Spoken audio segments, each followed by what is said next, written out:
CCS की बैठक खत्म होने के बाद सीसीपीए की बैठक भी खत्म हो गई है। हिमांशु मिश्रा मेरे सहयोगी जुड़े हैं तमाम जानकारी के साथ। हिमांशु, ये तय समय था दोनों बैठकों का कि एक बैठक लगभग 25 मिनट, दूसरी बैठक 5 से 10 मिनट चलेगी? देखिए, बिल्कुल तय समय होता है, उसी दौरान जो है ये बैठकें होती है। 11:02 से जो है सीसीएस थी और उसके बाद जो है सीसीपीए की बैठक थी 11:20 से, और उसके बाद जो है सीसीए की बैठक है 11:30 बजे के करीब जो है जो कैबिनेट की फुल फ्लेज कैबिनेट की मीटिंग है वो शुरू हो जाएगी।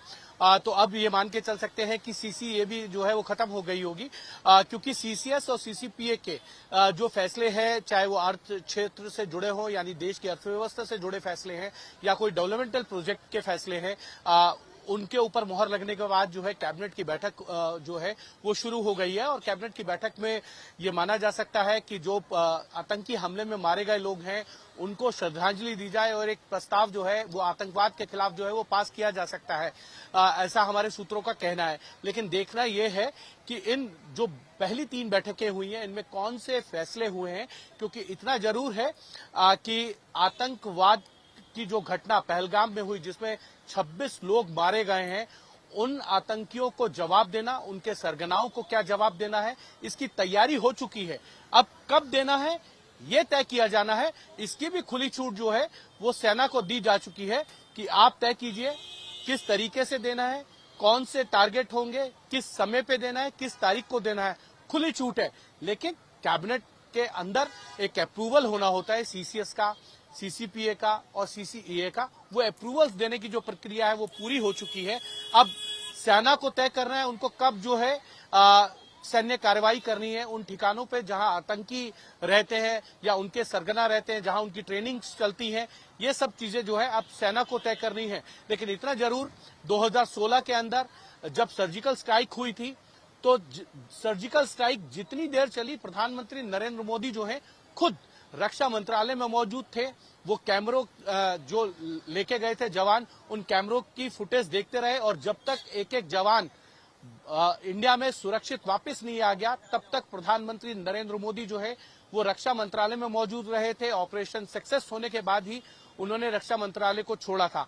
और पुलवामा के घटना के बाद एयर स्ट्राइक हुई, सब जानते हैं, लेकिन इस बार उससे बड़ा जो है वो जवाब दिया जाएगा जिससे इस तरीके की घटना आतंकी दोबारा ना करे, क्योंकि प्रधानमंत्री नरेंद्र मोदी ने बिहार के अंदर इस बात की घोषणा की थी कि जो उन्होंने सोचा है उससे ज्यादा जवाब जो है वो दिया जाएगा आतंकियों को। उनकी बची कुची जमीन भी जो है वो खिसका दी जाएगी। क्योंकि देखिए, और जब एयर स्ट्राइक हुआ, सर्जिकल स्ट्राइक हुआ, ये तो यहां समझ में आया कि भारत अब बदला हुआ भारत है और भारत अब मुंहतोड़ जवाब दे रहा है।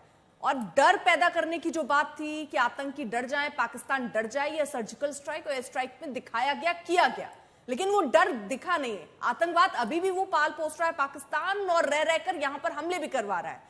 भारत की अब जो मीटिंग चल रही है, क्या वो इस लिहाज से ही है कि अब एक बार में सब खत्म करना है, आतंकवाद को ही जड़ से खत्म करना है? अगर संकेतों को हिमांशु समझे तो क्या ये इसी तरफ इशारे करते, प्रधानमंत्री का ये बयान कि आतंकवाद को खत्म करना है, सेना को खुली छूट की बात करनी, समय सीमा और क्या टारगेट होगा वो सब सेना को छूट दे देना, क्या ये इसी तरफ संकेत दे रहे हैं?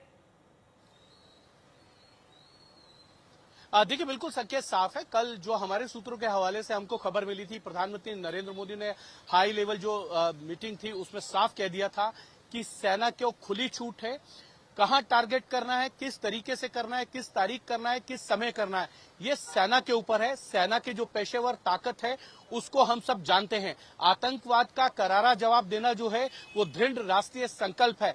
ये प्रधानमंत्री ने साफ कर दिया था, जवाब आप दीजिए, हम सब आपके साथ खड़े हैं, सरकार आपके साथ है, देश आपके साथ है। हर व्यक्ति ये चाहता है कि आतंकवाद पर करारा प्रहार हो, जिससे इस तरीके की घटना जो है वो दोबारा ना हो। आप देखिए, सर्जिकल स्ट्राइक हुई थी उरी की घटना में, हम सब ने देखा था, उसमें सेना के जवान मारे गए। उसका जवाबी कार्रवाई जो है वो सर्जिकल स्ट्राइक के तौर पे देखने को मिली। पुलवामा का अटैक हुआ तो एयर स्ट्राइक देखने को मिली। तो आतंकी घटनाओं में कमी आई। लेकिन इस बार प्रधानमंत्री नरेंद्र मोदी ने साफ कहा, जो बची कुची जमीन है उसको भी खत्म कर देंगे, समाप्त कर देंगे, और जो सजा दी जाएगी इन आतंकियों को वो उनकी कल्पना से परे होगी। तो जो सोचा होगा सजा उससे ज्यादा बड़ी सजा या उससे कड़ा जवाब जो है वो दिया जाएगा आतंकियों को। ये सब चीजें दर्शाती है कि भारत सरकार जो है वो बड़ा एक्शन लेने के मूड में है आतंकवादियों के खिलाफ, उनके सरगनाओं के खिलाफ। ठीक है, बड़ी बैठकें ये हो रही हैं, उस पर लगातार अपडेट हिमांशु हम तक पहुंचा रहे हैं।